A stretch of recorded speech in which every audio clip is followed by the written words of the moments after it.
Grateful, UNDP Africa, for the invitation to participate in this high-level dialogue, to deliver these brief remarks on a subject I'm passionate about. Our beautiful, vibrant city of Accra is also humbled by the decision of the UNDP to hold its Africa Regional Cluster meeting here. Those of you coming from beyond our shores, I extend a hearty Akwaba, our word of welcome.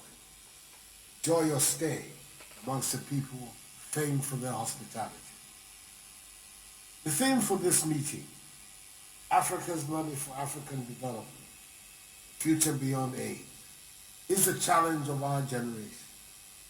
It is a call to arms to change and realign our economic structure, to change our way of doing things, to change our attitude, and above all, change our mindset towards our place in the world. In recent decades, Ghana, like most African countries, evoked at every mention images of poverty that merited charity.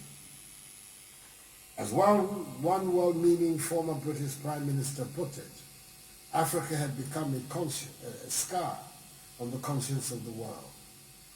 We were the place for charities and NGOs to practice their trade, on the battleground for debates in the developed countries on the size of aid budgets. If charity and good intentions were going to transform Africa, it would have happened long ago. The irony of it all is that our continent is generally acknowledged to be the best endowed in the world. The great rivers of the world flow through our continent, and so are the lakes and the dramatic waterfalls. We have breathtaking deserts as well. We have picturesque and captivating landscapes, and useful and interesting plants. And we are still home to what is left of the big animals on our planet. We have minerals that the rest of the world would kill for. All the minerals that are needed to run modern economies are to be found in our continent. Indeed, 30% of the Earth's remaining minerals are in Africa. We have fertile lands, with 60% of the world's arable lands. We have the wherewithal to produce at competitive rates the energy that can power Africa's industrialization. Above all, we have the human resource that has provided the manpower from many civilizations. And today, we have the youngest, most vibrant population in the world. When I talk of Ghana or Africa beyond aid, therefore, I'm simply insisting that we use our resources to build robust economies that will propel us into the ranks of the developed nations of the world. I'm insisting that we stop believing that our deliverance will come from benefactors. I'm insisting that we take our fate in our own hands and work to bring us to where we do not look for or expect charity. If and when help comes, it is a bonus, and we accept it with gratitude. But it should not be the case that our national budgets are dependent on how much aid we are given and when and how the donors choose to disperse it. Insisting that we would only become truly independent when we are economically independent.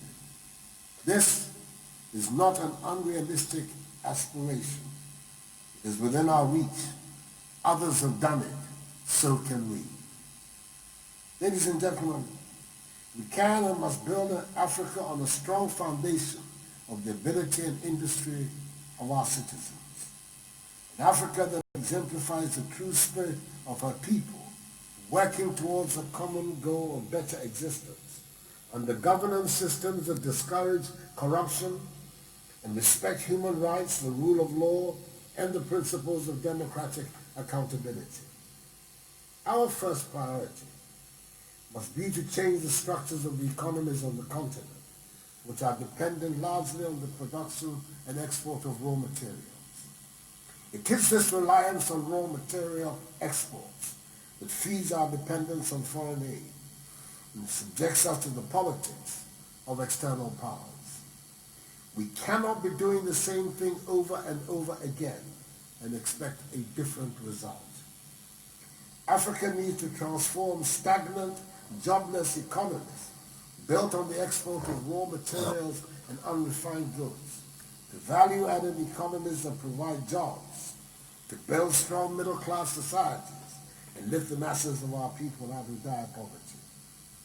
I have a favorite example that I cite regularly, and forgive me if you've heard it before, but then it is homebred in a manner of speaking and bears repeating. Between Ghana and Côte d'Ivoire, our western neighbor, we produce 65% of the raw cocoa beans used in making chocolates, but we make just $6 billion United States dollars from an over $100 billion United States dollar chocolate industry. This is the meager return that our hard-working farmers get from their toil. Value addition to our cocoa and the search for new markets will make us more money than all the aid given to us by all the donor countries. We shall gain some dignity and spare the donors the fatigue we have all heard about. This is the rationale for the strategic partnership between Côte d'Ivoire and Ghana, which is manifesting itself in our joint cocoa production and marketing policy, and which is already paying dividends. A living income differential, LID, of 400 United States dollar per ton will be paid to farmers for all categories of cocoa beans from Ghana and Côte d'Ivoire, starting from the 2021 crop season, while our two countries begin to apply a new price mechanism for the sale of cocoa at $2,600 per ton. This policy has found support even from major chocolate producers like Mars, who recognize the need to make the industry sustainable. Secondly, this process of economic and industrial transformation has to go along with ensuring that the most basic elements of social justice are met. We must make quality basic education, our education from kindergarten through to secondary school, accessible to all of Africa's children. Hence our policy in Ghana of free senior high school education in our public schools, a policy I launched on 12 September 2017. This policy has ensured that some 400,000 more Ghanaian children have had access to senior high school education than before. As a result, 1.2 million Ghanaian children across the country are now benefiting from the policy, the highest enrollment in secondary education in our history.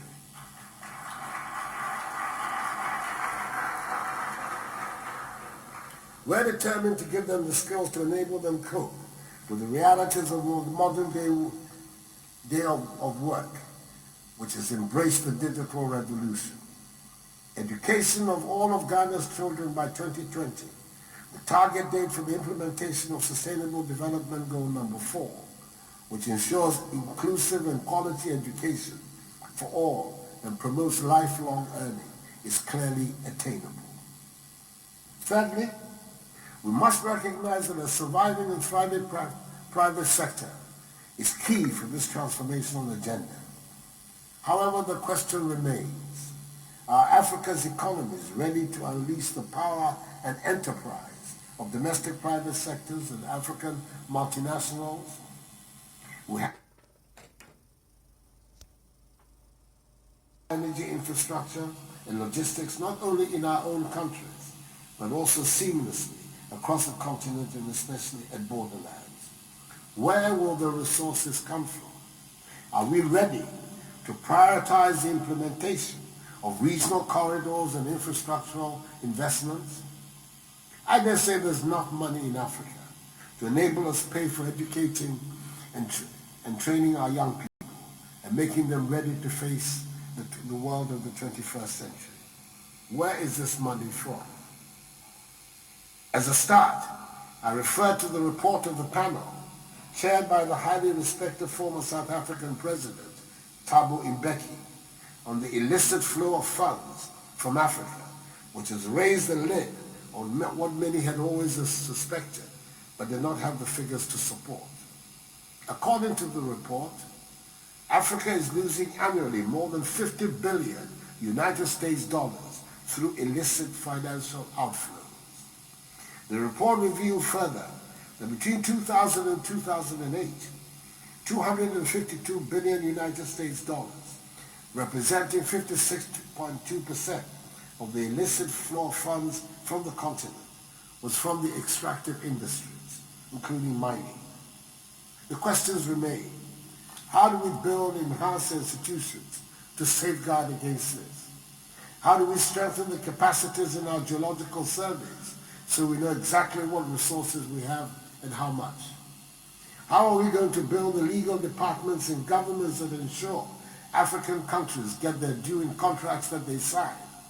And how do we strengthen our tax authorities to counter tax avoidance practices such as base erosion and profit shifting by multinationals? Imagine what we could finance on the continent by making sure that 50% of these monies stayed here. Fourthly, in order to help realize the theme of Africa's money for African development, we must recognize that an important tool to this end has to be the promotion and liberalization of trade amongst African countries. Research has shown that countries or groups of countries with the largest share of world trade are located within regions with the highest share of intra-regional trade. Trade between African nations remains low compared to other parts of the world. For example, in the year 2000, intra-regional trade accounted for 10% of Africa's total trade and increased marginally to 11% in 2015. Trading amongst members of the European Union, on the other hand, amounted to 70% in 2015. Hence the importance of the success of the African Continental Free Trade Area, AFCFTA. With the AFCTFA covering a market of about 1.2 billion people, with a combined GDP of some 3 trillion United States dollars, across the 54 member states of the African Union that have signed up to the agreement, it will serve as the vehicle for us to trade with other African Union member states in a more modern and sophisticated manner, offer a huge opportunity to exploit the abundant wealth and resources of our great continent for the benefit of all our people, and will give us protection in how to deal with other trading blocs. Our vision as the host nation of the AFCFTA's Secretariat is to position Ghanaian enterprises to serve as frontline actors of this new exciting journey in Africa's economic history. It is now Africa's time. We do not have to accept someone's definition of Africa or Ghana. We must define and craft our own destiny.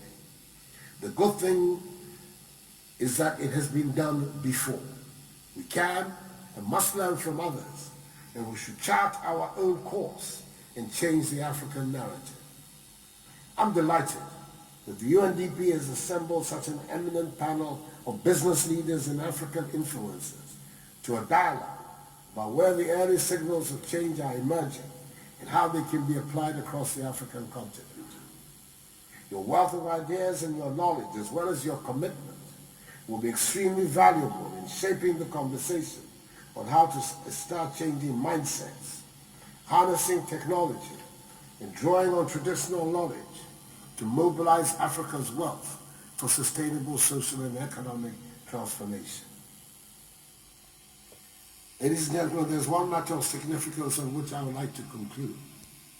We in Ghana have dubbed this year the Year of Return to commemorate the 400th anniversary of the arrival of the first 20 West African slaves, all virtually of Ghanaian origin, in the Commonwealth of Virginia, who subsequently became part of the United States of America. We intend to use the symbolism of this Year of Return to bring together in Ghana Africans, persons of African descent, and all well-wishers and lovers of freedom, to strengthen the commitment to ensuring that blots on our history, such as the transatlantic slave trade and slavery, never reoccur, and to provide a platform for deepening our relations with our kith and kin in the Americas and the Caribbean. It has so far been a colorful and emotional reunion, and I extend an invitation to all of you to join us in the remaining ceremonies commemorating the Year of Return. We can make Africa the prosperous and joyful place it should be. Our young people must see and feel the dividends of democratic development. Our success story and change narrative come with building economies that are not dependent on charity and handouts. Africa, I am confident, will be a wealthy and dynamic member of the global community, making her own unique contribution to the growth of world civilization. May God bless Mother Africa and us all. And I thank you for your attention.